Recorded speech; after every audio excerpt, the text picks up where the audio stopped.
ChatGPT ha sido el protagonista de las portadas de noticias y redes sociales de los últimos 2 meses. Pero la inteligencia artificial es una tecnología que lleva varios años en desarrollo. ¿Por qué de pronto OpenAI se ha robado la atención y qué oportunidades traen los últimos avances en inteligencia artificial para inversionistas, emprendedores y corporativos? Hoy conversé con Miguel Paredes, vicepresidente de Analítica de Datos e Inteligencia Artificial en Albertsons, la segunda cadena de supermercados más grande de Estados Unidos. Antes, Miguel obtuvo un PhD en Data Science e Inteligencia Artificial por la Universidad MIT. Miguel también es inversionista ángel y asesor en el AI Fund, el fondo de Venture Capital de inteligencia artificial fundado por Andrew Ng, profesor de Stanford, cofundador de Coursera y fundador del brazo de inteligencia artificial de Google. Hablamos sobre modelos de inteligencia artificial, qué está pasando detrás del popular ChatGPT y qué oportunidades ve Miguel en esa tecnología para startups en Latinoamérica. Los dejo con una gran conversación sobre inteligencia artificial.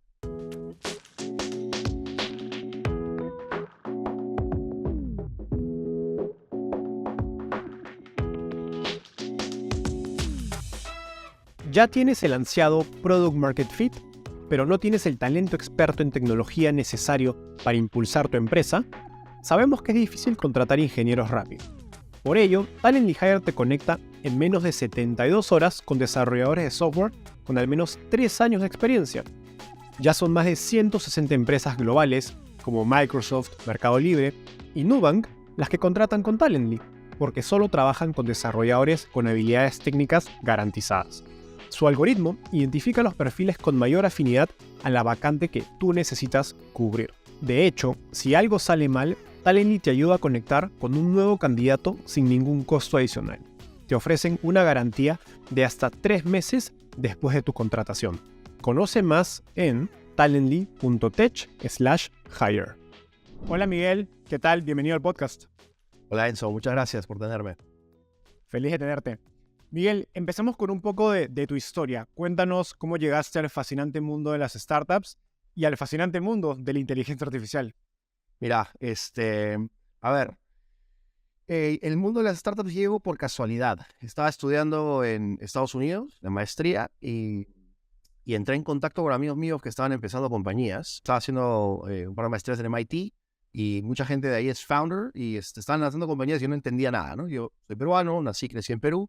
Y me parecía increíble lo que estaban haciendo, cosas bien técnicas. Algunos de ellos multimillonarios ya, habían hecho 2 empresas, por ahí entré. Y empecé a meterme en el centro de emprendimiento de MIT, más que nada para aprender, porque me parecía fascinante, ¿no? Algo y no entendía nada, y por ahí fue. El tema de inteligencia artificial fue bastante gracioso, porque también entré de casualidad, y empecé a estudiar esto cuando recién empezaba, todavía no era en la explosión y lo caliente que es ahora el tema, ¿no? Entonces en el 2012 regresé a Estados Unidos, a MIT, a hacer mi doctorado y entré a trabajar al laboratorio de inteligencia artificial que se llama CSAIL, trabajando en temas a la intersección de la economía y en la intersección de inteligencia artificial. Yo estudié ingeniería de sistemas, computer science, y ahí he empezado a trabajar con economistas en Perú y en Sudamérica trabajando en temas de impacto causal, cómo reducir la pobreza por modelos métricos y por medio de diseños experimentales.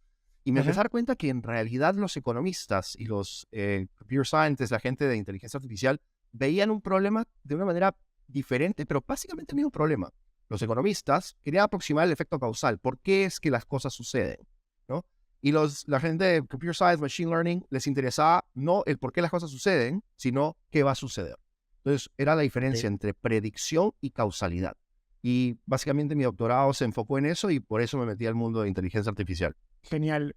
Ahora, me encanta que nos hayas dado este contexto, porque justamente en esta conversación vamos a profundizar en la historia de la inteligencia artificial y los acontecimientos de los últimos meses. En los últimos meses, OpenAI se ha estado llevando toda la atención de medios y noticias, pero como tú nos dices, pues estos avances de la inteligencia artificial llevan décadas, o al menos varios años atrás, ¿no? Si tuvieras que dibujar una línea de tiempo de la historia de IA, inteligencia artificial, como tecnología en una diapositiva de PowerPoint, ¿cuáles serían, los avances más significativos, quizás las compañías o los protagonistas que nos han llevado a esta era moderna, a lo que hoy día estamos discutiendo tanto en redes sociales, en las noticias? Sí, mira, existen como que diferentes fases, diferentes, le llaman épocas de la inteligencia artificial. La inteligencia artificial como concepto es muy antigua, ¿no? Cerca a la la Segunda Guerra Mundial, este algoritmo, esta computadora llamada Enigma, se usa para poder descifrar los códigos encriptados de los alemanes. Hay una película famosa sobre esto, justamente sobre Alan Turing. Ah, Y Alan en 1950, Alan Turing, diseña o propone un tipo de experimento que es conocido, el Turing Test, que básicamente dice, si nosotros metiésemos a una persona y a una computadora en un cuarto, y en el otro cuarto, sin poder verse, tenemos a un ser humano, y empezamos a hacerle preguntas por medio de una computadora o una interfaz, si es que podemos descifrar luego de un tiempo, 5 minutos, 10 minutos, si podemos reconocer que es un ser humano o una computadora, mejor dicho, que es una computadora, la persona que está al otro lado del cuarto, no ha pasado este test. Pero en el momento en el cual la computadora logra responderte de una manera que podría parecer un ser humano y tú ni cuenta te das que no es un ser humano, ahí es donde podríamos tener una inteligencia artificial que es bastante sofisticada. Ese es el famoso Turing Test. Eso fue en 1950. De ahí empezaron a haber conversaciones en diferentes entidades.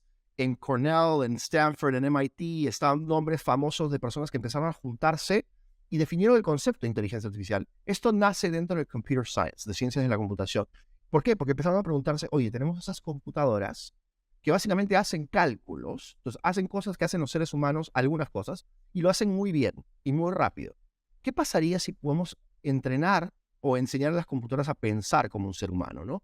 Y esto es cerca de 1950, 1955, y empieza a haber mucha inversión en ese espacio, ¿ok? Y no hubo nada. ¿Por qué? Porque el costo computacional era muy alto, eran muy lentas las computadoras, era muy manual programar absolutamente todo, te tenías que anticipar todas las preguntas o muchas preguntas que te iban a hacer. Entonces, básicamente era hardwire, como que manualmente puesto, ¿no?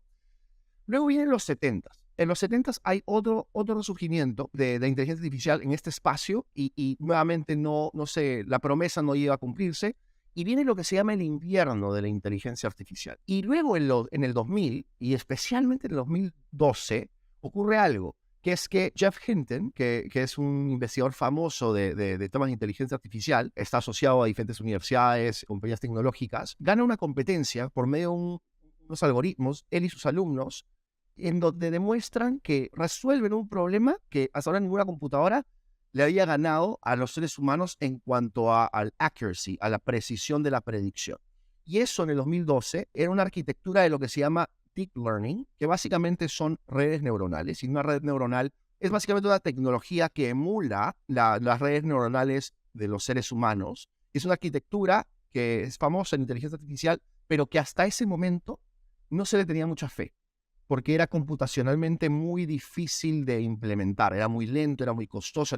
Entonces, Deep Learning eran redes neuronales profundas, muchas capas de redes neuronales, y Jeff Hinton en el 2012 gana una competencia con esta arquitectura que hasta ahora había sido como que dejada de lado y no se le había dado mucha importancia, y eso revolucionó rotundamente. Todos los cambios que estamos viendo vienen a partir del 2012, que no son arquitecturas, no son tecnologías nuevas, pero que resurgieron gracias a varias cosas. Uno, la reducción de costo y por ende mayor disponibilidad de recursos computacionales. Tú podías acceder a la nube y montar muchos microprocesadores. Entonces podías correr estos algoritmos que eran sumamente complejos.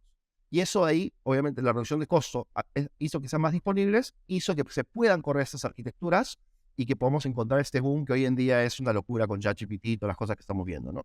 Y yo te diría que otro momento importantísimo es el 2017, en donde Google saca una arquitectura nueva, que es la arquitectura de los transformadores.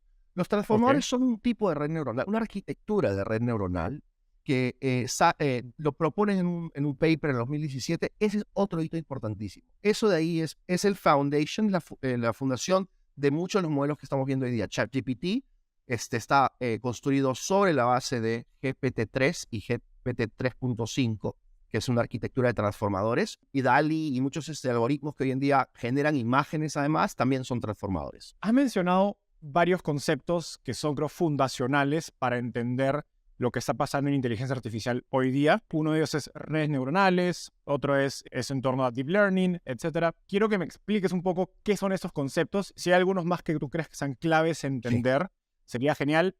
Y me hace curiosidad escuchar estos conceptos porque recuerdo haber llevado el curso de Andrew Ng, que es un profesor con el que tienes buena relación, un profesor de inteligencia artificial en Stanford, que tiene un curso muy famoso en Coursera llamado Artificial Intelligence for Everyone, que llevé en el 2016-17, hace mucho tiempo. Y en ese momento todo se veía recuerdo, muy teórico. Es genial hoy día poder verlo en ChatGPT en una interfaz tan sencilla para cualquier persona, ¿no? Entonces, explícanos, Emo, brevemente qué significan esos conceptos que has mencionado en términos muy sencillos y por qué son tan importantes. Sí, no, buenísima pregunta. Y creo que es muy importante el poner un marco conceptual porque hay mucha confusión y creo que muchas personas que no necesariamente entienden bien dicen cosas a veces sin querer, a veces queriendo, que no son ciertas. Empecemos con el mundo, un círculo que es la inteligencia artificial. La inteligencia artificial es un campo interdisciplinario. Nace Computer Science, pero tiene estadística, matemática, filosofía. La gran pregunta es, ¿las computadoras pueden pensar? ¿Las computadoras pueden sentir? Entonces hay una gran pregunta que estas personas, Alan Turing, John McCarthy, Marvin Minsky, etcétera, padres de la inteligencia artificial, se preguntan. ¿Okay?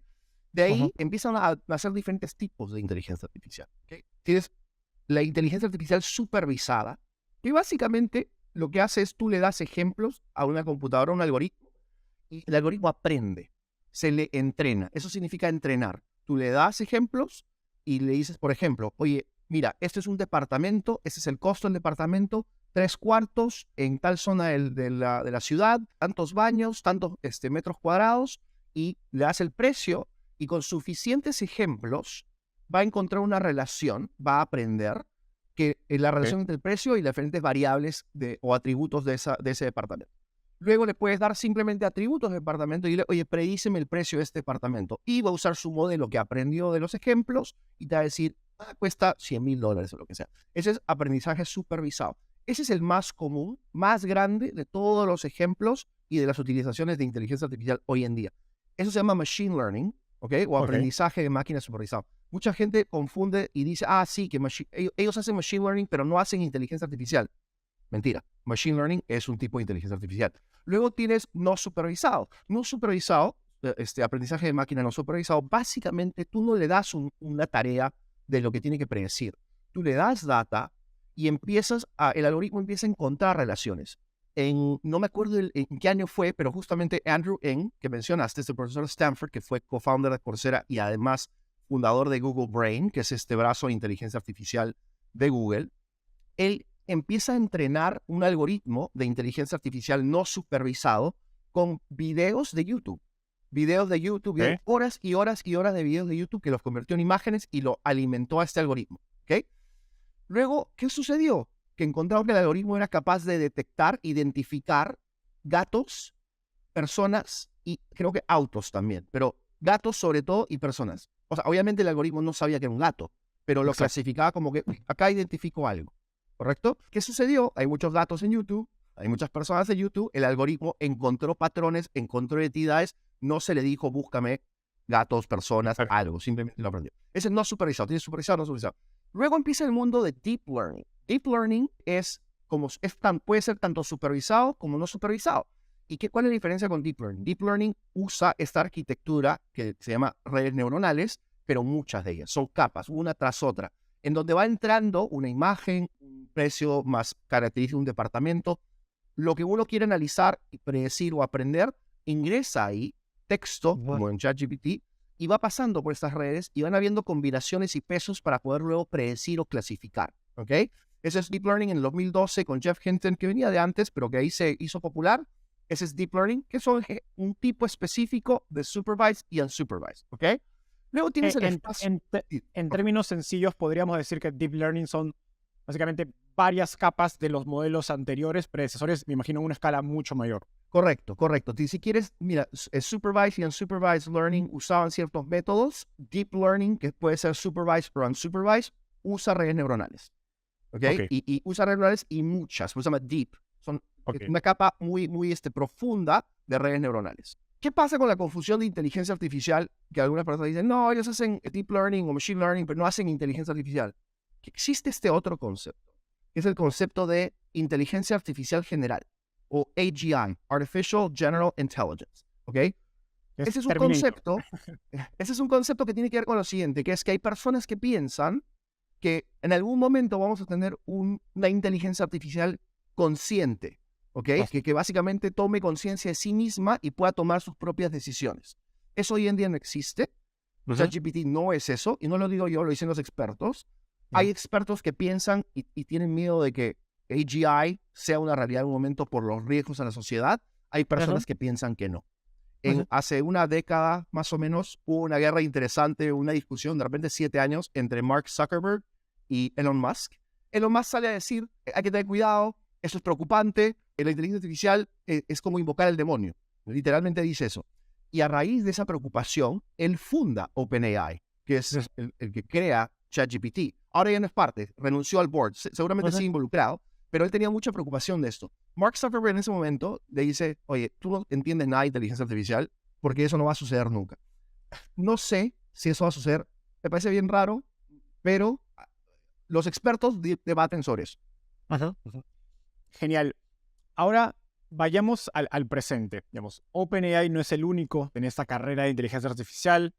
También está Google, que empezó con su brazo de Google Brain. Luego adquieren esta compañía llamada DeepMind, si no me equivoco. Y otras más grandes, incluyendo Facebook, tienen sus propias iniciativas. Pero OpenAI se ha robado los reflectores. Sí. Entonces, ¿qué ha hecho tan especial, tan único OpenAI para llamar esta atención? Es la cantidad de datos utilizada, es el diseño de los modelos, el lanzamiento de ChatGPT con una interfaz sencilla para usuarios. ¿Cómo explicas este reciente, digamos, boom Sí. de la inteligencia artificial a partir de OpenAI? Mira, yo creo que lo que ha hecho ChatGPT o OpenAI con ChatGPT es una genialidad y es una lección para todos los que están escuchando que son founders o quieren ser founders o son inversionistas y están buscando founders. Han construido un producto. Han construido un producto que la gente ha encontrado fácil de usar y que atiende necesidades que otros productos no están atendiendo. Y o que atienden sus necesidades de una manera distinta. Antes, si tú ponías en Google cuál es la capital de tal o cómo resuelvo esto o qué es esto, por definición Google te daba muchas opciones, porque simplemente no estaban en el negocio de proveer información y no ser una autoridad, por así decirlo. Ujú. ¿Ok? ChatGPT decidió ser una autoridad y con la autoridad responder y decir es esto. ¿Qué generó eso? Mucha eficiencia en la búsqueda. Te redujo los costos de búsqueda, te redujo la ansiedad, te generó esta confianza en lo que te estaba dando. Tiene sus riesgos, sus problemas, sin duda, pero es algo que las personas han descubierto que valoran. Yo creo que la gente no se da cuenta de eso porque no había un servicio tan directo a eso, que ofrecía darle la información de esa manera. Eso es uno. El producto además es sencillo, es fácil de usar y es espectacular que lo han puesto en las manos de las personas, porque esa es otra cosa importante que hicieron. A ver, Google tiene estas tecnologías hace mucho tiempo. Hubo un problema con el algoritmo que tienen que se llama Lambda, que el ingeniero, uno de los ingenieros trabajando en Lambda, Salió a empezó, decir que pues, era inteligencia artificial general, ¿cierto? ahí está, a ver, Lambda es como ChatGPT, ¿ok? Ujú. Y es un algoritmo interno de Google que no lo habían lanzado al público y que probablemente no lo hubiesen lanzado al público porque ya lo están lanzando si no hubiese pasado ChatGPT. Dicen los expertos, y creo que eso es cierto si lo miras at face value, si analizas, la tecnología que tiene Google es mejor que OpenAI, ChatGPT. No tremendamente mejor y es debatible, pero muchos dicen tiene mejor tecnología. Sin embargo, el producto que construyó OpenAI con ChatGPT es espectacular, ¿ya? Entonces ahí, eso es lo que he hecho yo. ¿Qué más hizo? Lo puso en manos de la gente para que la gente lo tenga. Ha obtenido feedback y data que está Ajá. permitiendo que mejoren su producto. Entonces, esa es otra lección para los emprendedores. Ponlo enfrente de la gente, obtén feedback, mira si hay necesidades emergentes y be first to market, si puedes. Qué importante esta lección de no necesariamente la tecnología, la mejor tecnología gana, sino el mejor producto, Exactamente. ¿no? Exactamente. Y de hecho, preparando esta entrevista, escuchaba una de las entrevistas millones de entrevistas que le han hecho a Sam Altman, el fundador de OpenAI, y él cuenta pues que la tecnología detrás de ChatGPT lleva 1 o casi 2 años, digamos, de haber sido desarrollada, y que él esperaba que el propio mercado, a partir de la API o la API que habían lanzado, genere productos de ese estilo, para que esta tecnología llegue a un público más masivo, pero llega un punto donde se da cuenta que no estaba pasando, que nadie estaba construyendo herramientas de este estilo y dijo, bueno, ni modo, nosotros lo tenemos que hacer para que este Exacto. público llegue pues se convierta más mainstream, ¿no? Llegue a un público mucho más masivo, más allá de pues la gente tecnológica que ya estaba de un modo consciente de esta herramienta. Ahora, todos en la industria de tecnología estamos hablando digamos, de la explosión de estos sistemas de inteligencia artificial, DALL-E, Midjourney, Stable Diffusion, el mismo ChatGPT, y entiendo, digamos, de la manera más sencilla que podemos explicar estos sistemas con dos, digamos, lados principales. Uno es el entrenamiento y el otro es el diseño de los modelos, ¿no? Y el entrenamiento está relacionado a los datos, el diseño de los modelos está relacionado a, yo lo pienso de una manera muy sencilla, ¿no? A las fórmulas matemáticas que le estás dando el input, que son los datos, para que te den una respuesta. Ahora, entrenar se ha convertido casi en un buzzword, ¿no? Entonces, ¿puedes decirnos un poco más qué es lo que ocurre cuando un modelo está entrenando, entre comillas? Sí.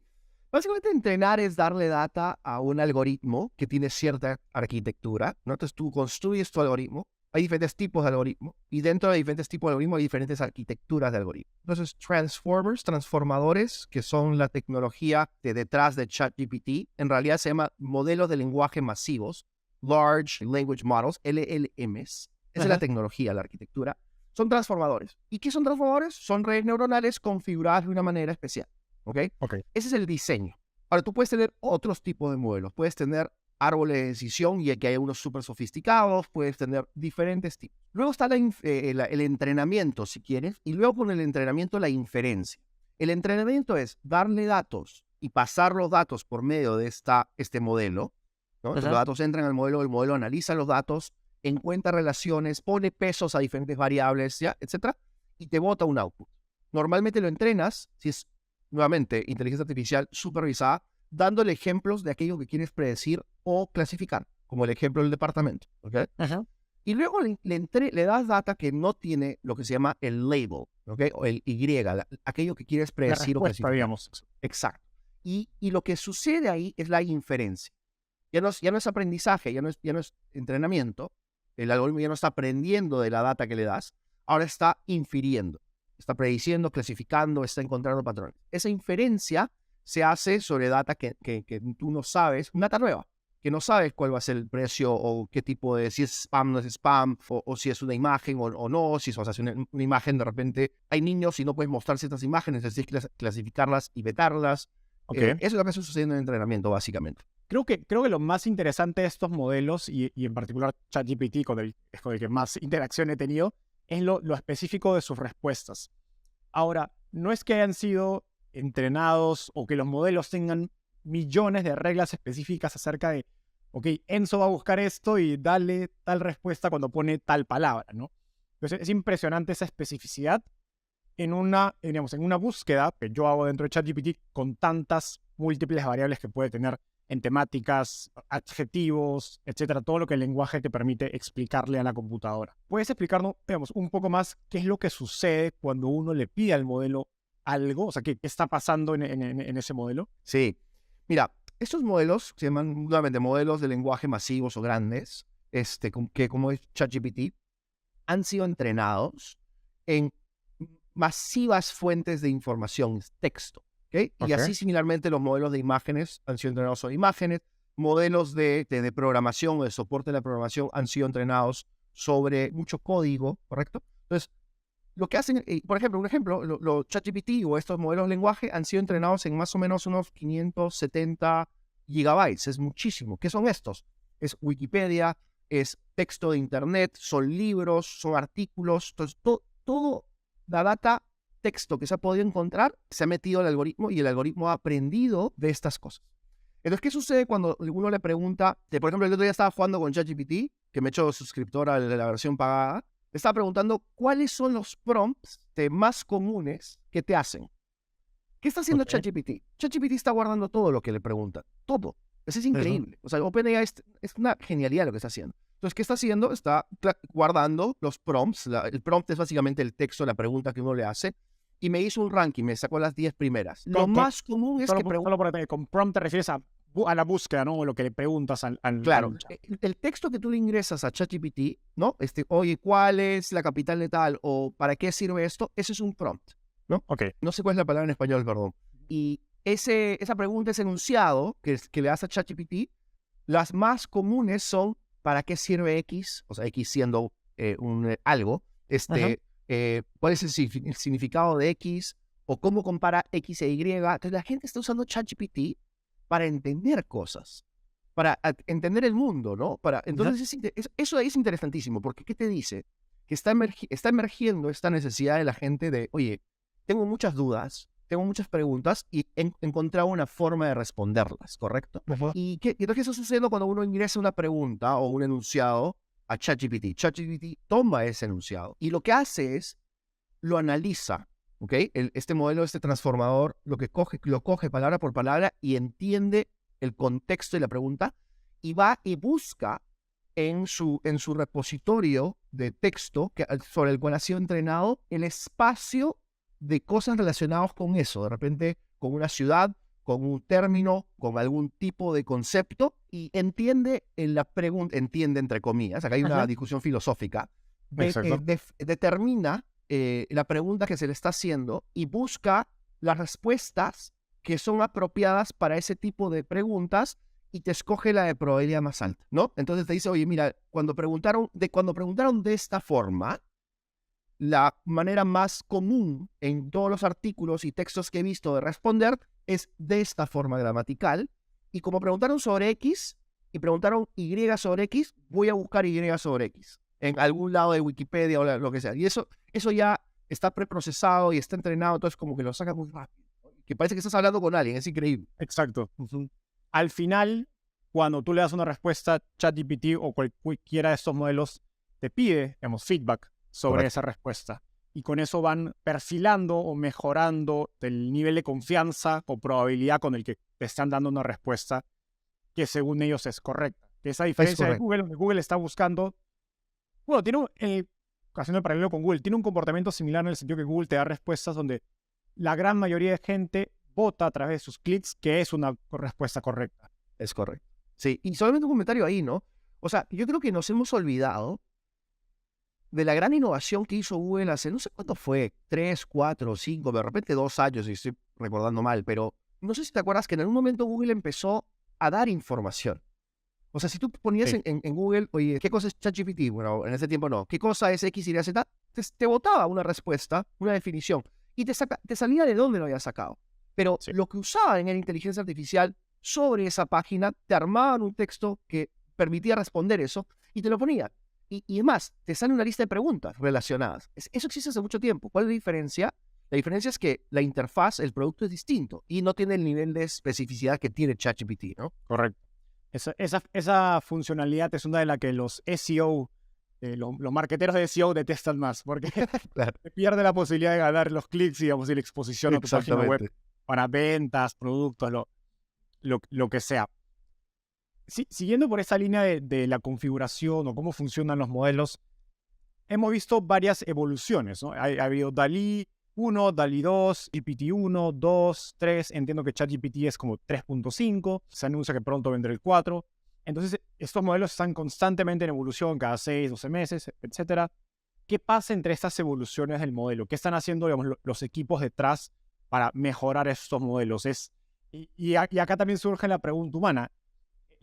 Surge la pregunta obvia de, ¿son personas quienes están mejorando los modelos o son los modelos mismos los que se están mejorando? Sí, buena pregunta. En el corazón de lo que está sucediendo es que hay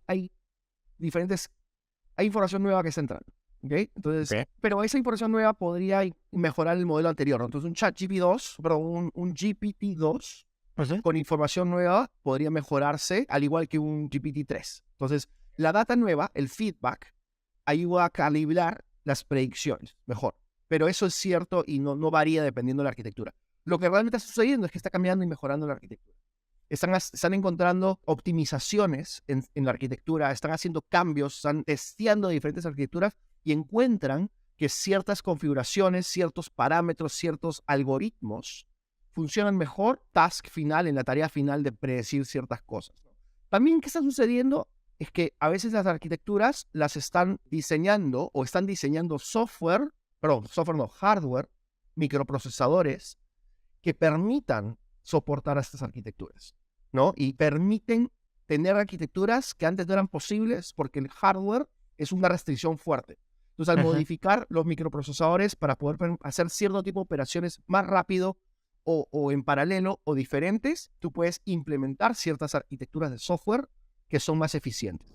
Espero que estés disfrutando esta entrevista tanto como nosotros disfrutamos grabando. Me encantaría saber qué te pareció y qué otros temas te gustaría que tratemos en los próximos episodios. Así que no olvides dejarnos sus comentarios. Aprovecho en contarte que si bien nuestro canal de YouTube es nuevo, tenemos más de 100 entrevistas como esta y cada semana traemos a un invitado nuevo. Freddy Vega de Platzi, Pamela Valdés de Vic, Daniel Undurraga de Corner Shop y muchos más de los referentes de la industria de tecnología y startups en Latinoamérica han pasado por Startupear. Pero eso no es todo.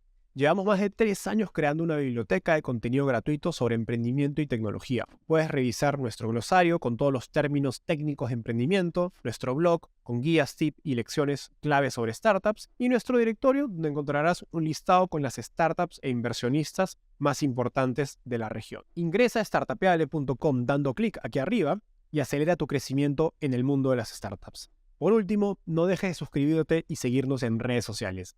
Ahora sí, de vuelta al episodio. Cuando hablas de arquitecturas, de la manera más sencilla posible, me estás hablando de las funciones matemáticas que están explicando esta respuesta y los pesos que tiene cada una, me imagino quizás el orden en que entran a la computadora y poniéndolo, digamos, de una manera muy banal es, oye, hay una operación matemática que te da una respuesta, digamos, 2 por 2, te da 4, pero puedes llegar a ese número metiéndole raíz cuadrada y exponencial y te va a dar igual la respuesta 4, solo que va a hacer mucho más operaciones que lo hace más ineficiente al modelo. Y me imagino que hay arquitecturas que sirven mejor para ciertos casos de uso y para otros casos de uso quizás son ineficientes porque estás utilizando, digamos, muchas fórmulas que implican mucho gasto, digamos, en capacidad computacional y es, digamos, tu factura de Amazon Web Services o de Azure o de Google Cloud, lo que sea.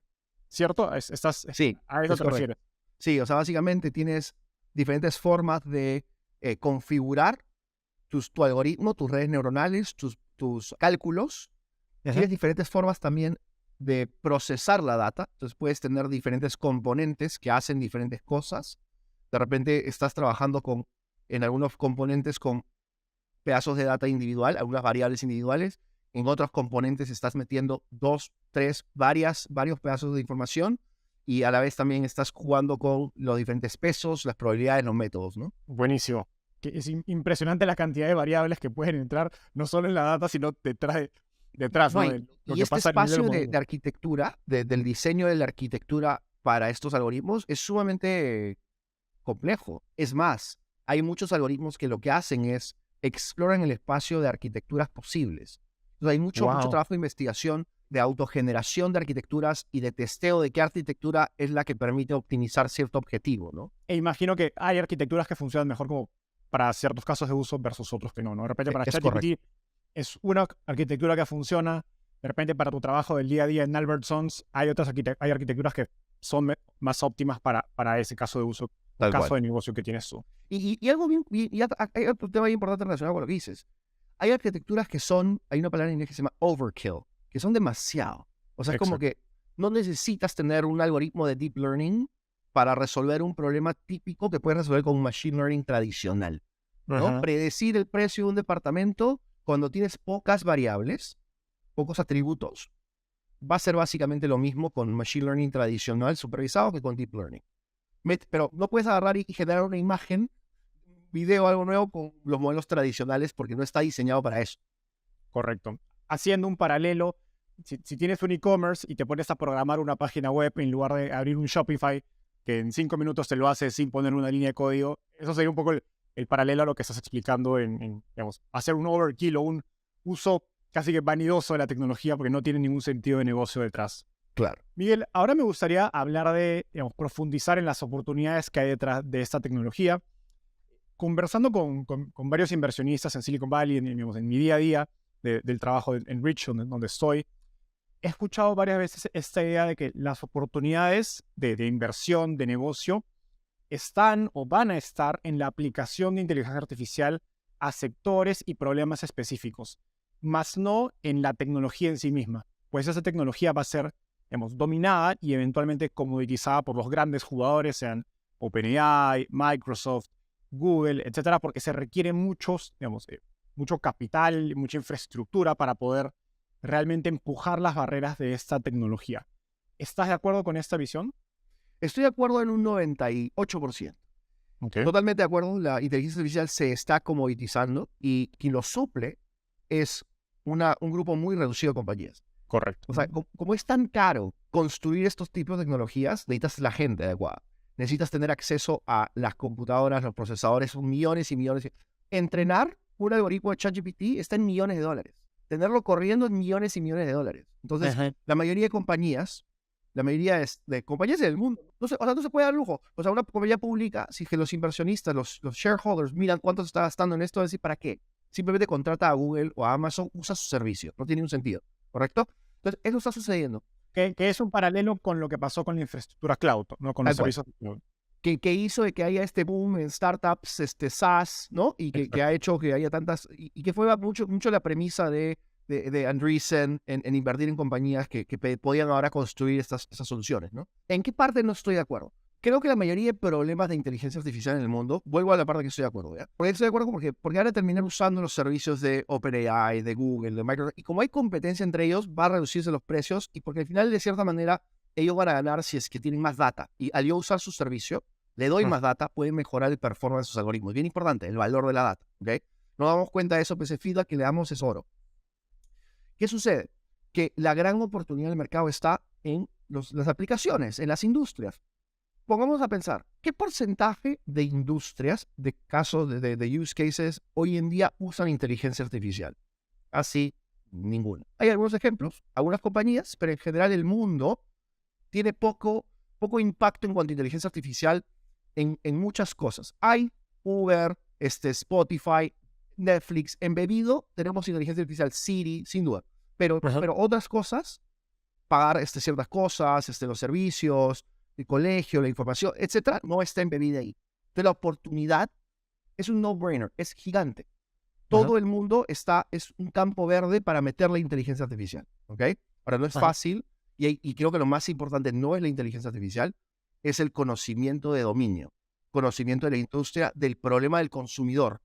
Entonces, creo que ahí está la oportunidad para las startups, donde hay un espacio que yo entiendo bien, de seguros, de banca, de lo que sea, donde puedo asociarme con alguien que entiende inteligencia artificial y que juntos podemos resolver ese problema. Perfecto. Ahora, dijiste que no estás de acuerdo Sí. con un porcentaje.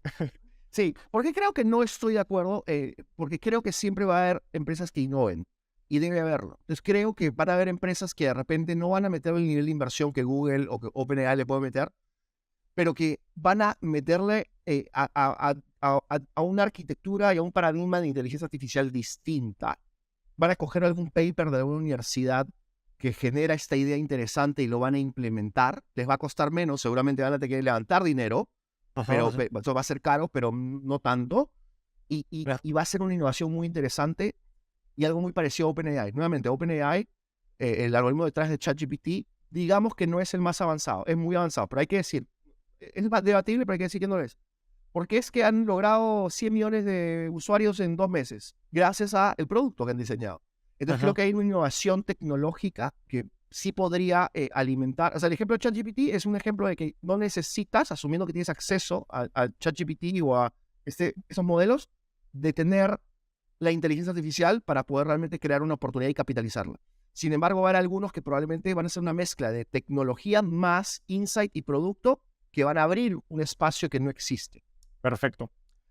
Siguiendo por esta línea del conocimiento de dominio específico a una industria, es fascinante este paralelo que decías con el mundo cloud, ¿no? Donde gran parte de la historia de startups, sobre todo en la última década, que es muy relacionada al software as a service, uso de software en general, fueron aplicaciones creadas sobre una tecnología habilitadora, ¿no? Que en este caso era el cloud, pero subo también internet, los teléfonos obviamente inteligentes han tenido un rol parecido, etcétera, y parece que, bueno, inteligencia artificial va a ser esa siguiente tecnología habilitadora. Em, digamos que eres forzado a renunciar a tu trabajo y empezar una startup aprovechando esta ola de inteligencia artificial. ¿Cómo abordarías el reto? ¿En qué cosas te enfocarías? ¿Cuál sería un buen modelo mental para pensar acerca de crear una empresa que provea valor, que tenga impacto, sobre inteligencia artificial? La verdad es que estoy justo con un par de amigos justo en medio de eso. Ni siquiera estamos en stealth mode porque todavía estamos buscando la idea, pero estamos en medio de eso. Y ahorita el desafío que tenemos es el siguiente. ¿Cuál es ese pain point o oportunidad que creemos que realmente va a pegar, ¿no?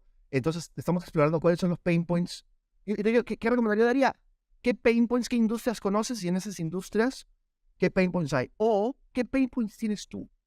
Yo creo que muchas buenas ideas de negocio salen porque uno tiene un dolor y como que quiere resolverlo, ¿no? Y de repente hay que entender si hay un tamaño de mercado suficientemente grande, etcétera, pero esos son los mejores, creo yo, porque uno se mete de cajón. Ahora puede estar sesgado, pero creo que...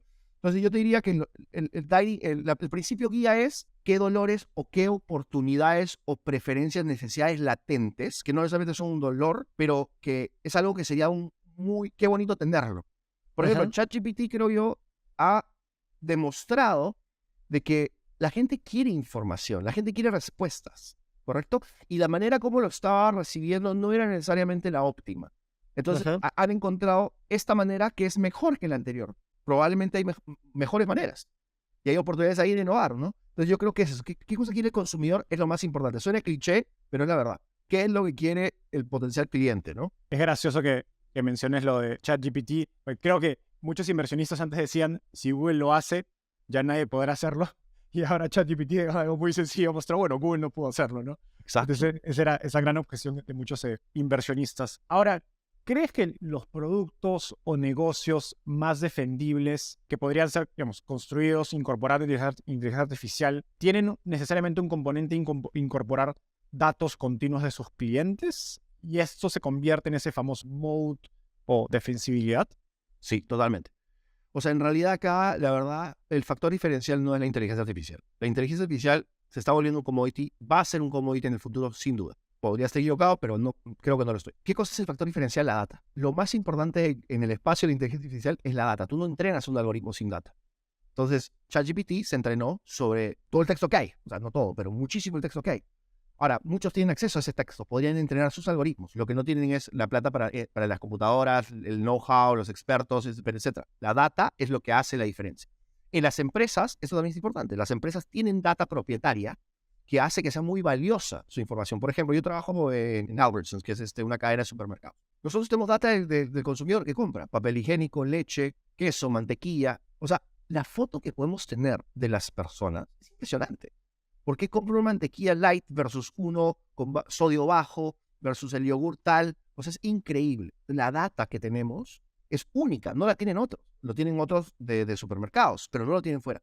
Entonces, la data es la que hace el gran diferenciador, ¿ok? Qué interesante. Y dicho eso, digamos, una conclusión que sigue de esto es que lo más importante es la adquisición de clientes o la distribución. Y pienso en una startup muy sencilla, digamos, queremos hacer un software, un SaaS enfocado en pymes en Latinoamérica, ¿no? Y vamos a aprovechar en digitalizar estas compañías y eventualmente darles herramientas de inteligencia artificial. Si no tenemos acceso a, no sé, 100,000, 1,000,000 de pymes, va a estar muy difícil poder tener los datos necesarios para poder aplicar estos modelos, en cuyo caso, y me pregunto, y te hago esa pregunta, quizás no es lo mejor empezar pensando en inteligencia artificial y es mejor pensando en simplemente qué herramienta les damos que permita digitalizar sus datos y eventualmente pensar en cómo le agregamos esa capa de valor siguiente. Sí, yo creo que la adquisición de los datos y por ende también la adquisición de los clientes, porque al final necesitas alguien que te lo pague y los clientes tienen que pagar, ¿no? Puedes adquirir datos, pero no hay cliente que pague y no es que no te sirva, pero es ideal conseguir clientes. Es lo clave, ¿no? Ahora, ponte a pensar. Hay mucha gente que hoy en día usa ChatGPT y que probablemente está pagando o va a pagar, de repente no lo que cobra hoy en día la versión Pro está $20 al mes, pero estaría dispuesta a pagar $1, $2, $3, lo que sea. Pero probablemente mucha gente estaría dispuesta a pagar con sus datos, ¿ok? Entonces, si ChatGPT dice, mira, yo te voy a dar gratis ChatGPT la versión Pro, ¿ok? Pero lléname esta encuesta sobre ti, tu edad, tu sueldo, muchas compañías, y obviamente va a haber, no te preocupes, privacidad y todo. Estoy seguro que mucha gente estaría dispuesta a eso. ¿Por qué? Y eso creo que es acá la gran oportunidad para las startups.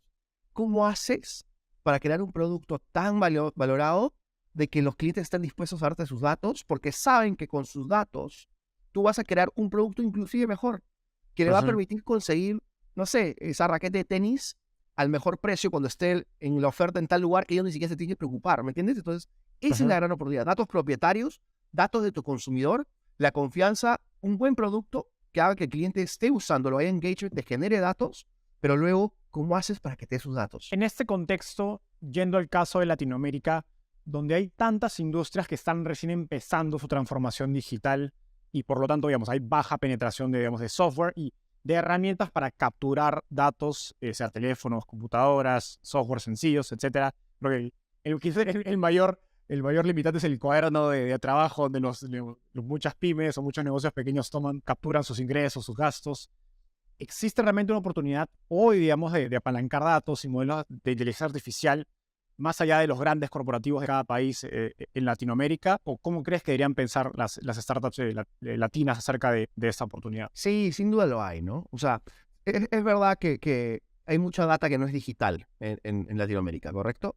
Inclusive hay oportunidades. Los algoritmos hoy en día de lo que se llama OCR, que es este reconocimiento óptico de caracteres, que básicamente Ok. toma una foto a un cuaderno escrito o algo a mano, o coge un PDF y coge la información y lo pone de manera digital, es impresionante el nivel hoy en día. Entonces, ahí yo creo que hay muchas startups que están haciendo eso, están cogiendo fotos de los tickets o de los estos y lo están digitalizando y están permitiendo de que las empresas tengan en formato digital, que básicamente es el alimento para poder entrenar los algoritmos, lo tengan listo. Yo creo que lo más importante de las pymes, las MIPES, etcétera, es que la cantidad de personas a quien atienden o que pueden atender es masiva.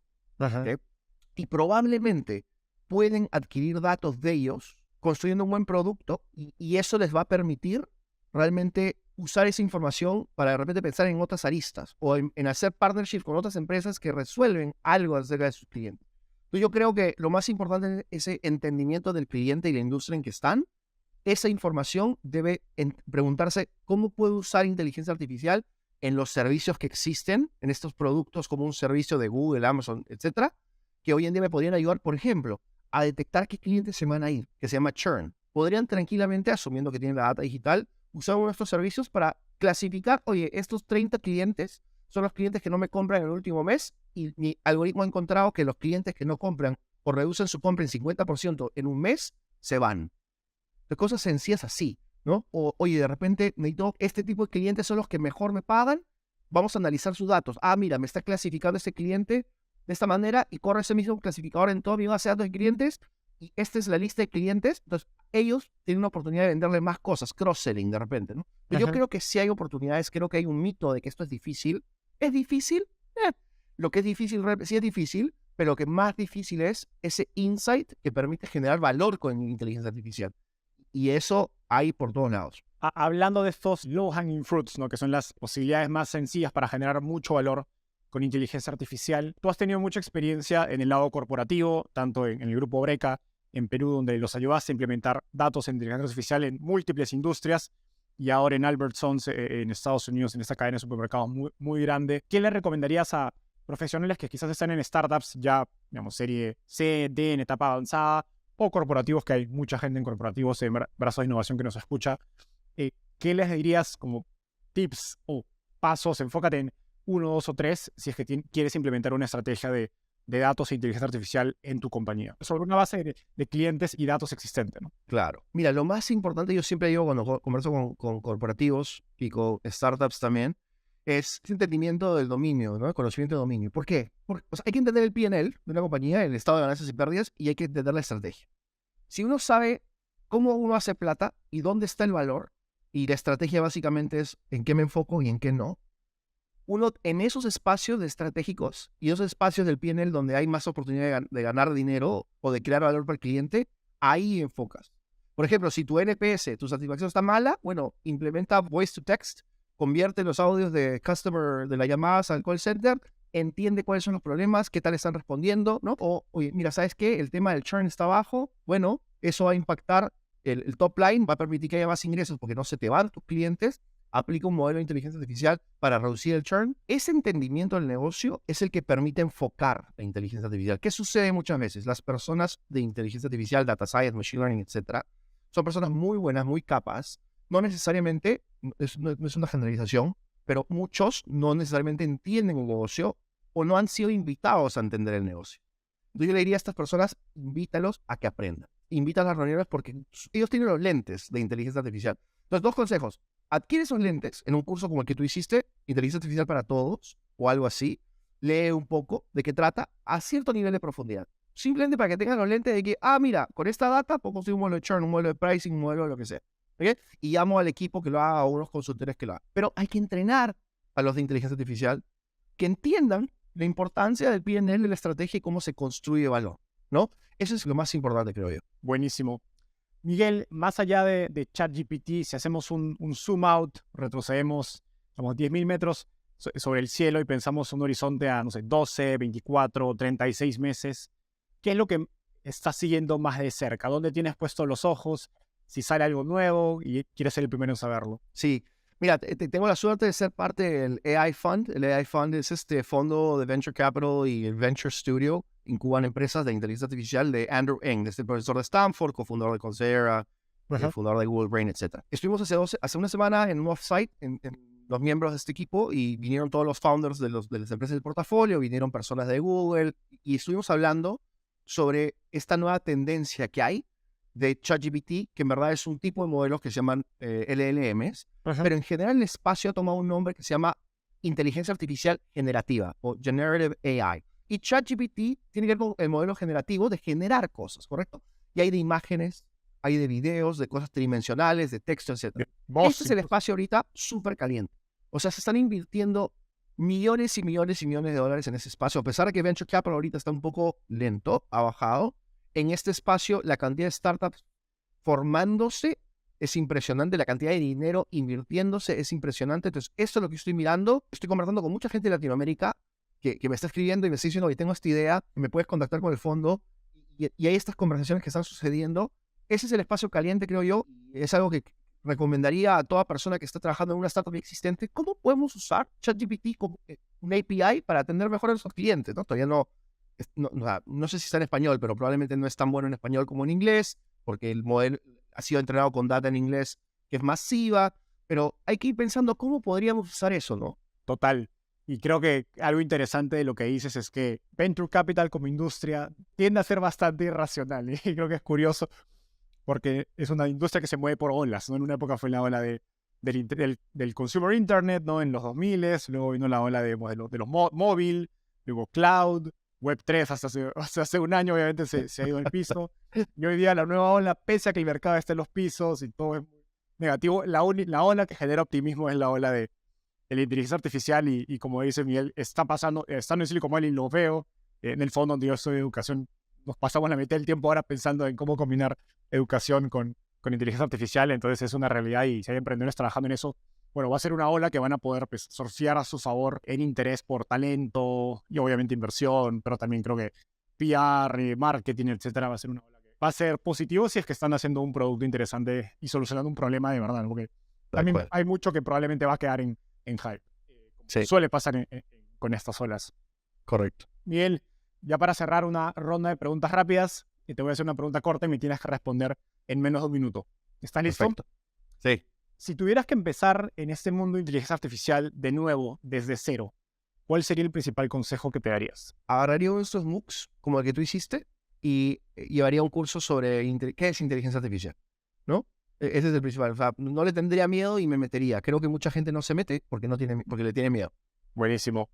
¿Cuál ha sido el libro más influyente en tu camino por el mundo de las startups? El de Scott Kapoor, Secrets of Sand Hill Road, es más, mi versión firmada. ¡Wow!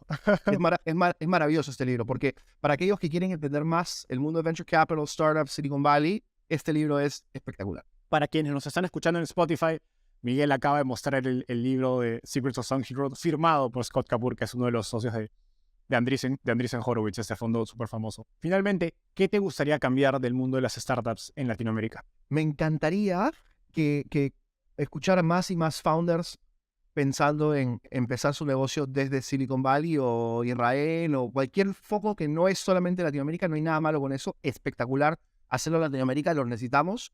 Pero creo que hay muchas ideas que son ideas de talla mundial que deberían empezarse en ciertos focos, en ciertos lugares donde quizás da miedo porque no se conoce. Tengo justo ahorita una startup que se llama Hailey, que hace predicciones sobre expertos, una startup argentina, que justo ha pensado, ¿sabes qué? Voy a pensar en empezar o lanzar mi producto en Silicon Valley. Creo que esa mentalidad es la correcta, ¿no? Puede ser la correcta, no es para todos, pero me gustaría mayor ambición y menos miedo. Y no es que no haya ambición, las startups por definición tienen muchísima ambición, pero creo que hay que empujarnos un poco a pensar en llegar a lo más alto, lo más complicado, y creo que para eso están personas como tú, como yo, que estamos acá en Silicon Valley, para ayudar a otros, ¿no? Qué importante lo que dices. Creo que a veces está relacionado market timing. Hay soluciones, ideas de negocio que nacen en países de Latinoamérica que pueden ser increíbles, pero quizás los países, porque obviamente pues estamos detrás en la carrera, quizás no es el mercado que está listo para eso. Y he visto muchas startups, justo, por ejemplo, Argentina, en el campo de biotecnología, que se mudan a Silicon Valley y acá tienen mucho éxito, porque claro, si hubieran empezado en Argentina, hay mucho talento científico, etcétera, pero el mercado quizás no está listo y quizás en 5 o 10 años van a tener clientes allí. Pero a veces el lugar donde empiezas tiene mucho impacto según la idea en la que estás trabajando. Miguel, qué gusto tenerte el podcast. Gracias por el tiempo y nos vemos en un próximo episodio. Bye. Gracias a eso por tenerme y gracias a tu audiencia. Cuídate mucho. Gracias por llegar hasta el final. No olvides suscribirte dándole clic aquí. Cada semana tenemos nuevos episodios. Y si quieres seguir aprendiendo ahora, mira esta entrevista que estoy seguro que te gustará. No olvides que en Startupeable llevamos más de 3 años creando contenido gratuito sobre emprendimiento y tecnología. Puedes revisar nuestro blog, glosario y directorio dando clic aquí.